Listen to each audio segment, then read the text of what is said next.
Today, we're doing something really fun. We're going through Australian slang that I, an American, may or may not understand. Hopefully I do well because I have met many Australian friends while traveling, and I think that I've picked up some of their slang. The first word is Arvo. Come over this Arvo, matey. If an Aussie invites you over in the Arvo, when should you arrive? This one I know, and Australians have a tendency, they often put an O at the end of a word and shorten that word a lot. So Arvo actually means afternoon. The next word is servo. I also know what this one means. I've done a road trip in Western Australia before. I rented a car and drove around different towns, camping near the ocean. An amazing, amazing road trip. Along the way, there are many servos, and a servo is basically a service station, like a gas station or a rest stop, or somewhere that you can stop your car and either rest your body or refuel. Servo means service station. The third word is Esky. This one I have no idea. I've never heard this term, so looking at the example, if someone asks you to grab a drink from the Esky, where are they asking you to grab a drink from? I really don't know. It could be a refrigerator, it could be a cooler, it could be, I don't know. I'm gonna have to look at this one. Apparently it's a portable cooler or icebox. That's a new one for me. Okay, the next one is Chucking a Yui. chucking a Yui.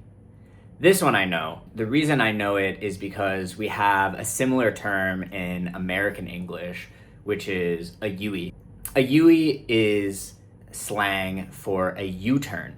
And a U-turn is when you're driving in one direction and you turn around like a U and drive in the other direction. In some places, it's not legal, but it's a very common terminology. The thing that the Australian slang adds is chucking a Yui.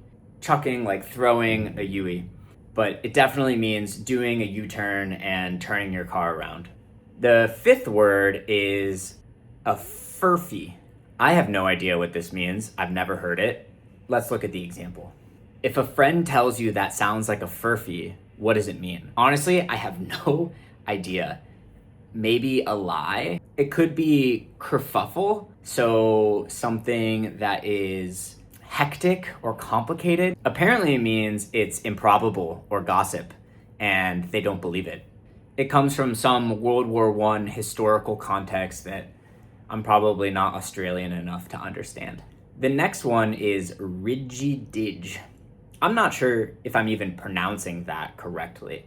My guess is it's sort of like rickety, not built well, cheap materials, something that might fall apart, but I'm not sure. Let's check it out. Okay, I was wrong. I thought maybe it was broken, but what it actually is authentic. It means it's the real deal. It's true. It's authentic. It's genuine. Our next one is whoop whoop. Again, I'm not even sure if I'm pronouncing it correctly, but the example is you're out in whoop whoop, in the middle of nowhere, somewhere that's very remote, far away from other cities. I'm not sure. Let's take a look. Okay, this one I got. It's the middle of nowhere. I'm happy that my intuition from American English has let me understand at least a few of the Australian words. The next one is a Buckley's chance.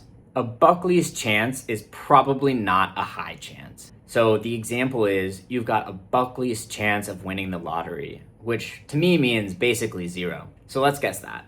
Yes, it essentially means zero chance, zero probability. There's no way that it's going to happen. Our next one is a Drongo. The example I see here is if you call your friend a Drongo, is that a good thing or a bad thing? I have no idea. If my Aussie friend called me a Drongo, I would probably think it's a bad thing, but maybe it's a good thing. Let's find out. I would be right to be offended. It means that they are a fool or an idiot. And apparently it's named after a racehorse that never won a race. Our final one is hard yakka. And the example is, what does it mean if a task involves a hard yakka? I have no idea, but because it has the word hard in it, my guess is that it means that you have to do something that is really challenging or even impossible. Okay, apparently it doesn't mean that the task is just challenging. It means that the task is physically challenging. So it's a lot of hard work for the body, like construction or digging a hole or doing something that is challenging physically. Okay, that is all of them. I scored a 4 out of 10.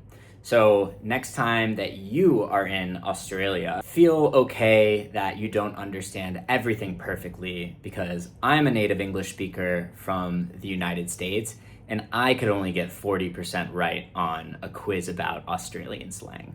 I hope this was helpful. Please comment if you like this, subscribe, and let me know what kind of videos that you want to see from me. Thanks again.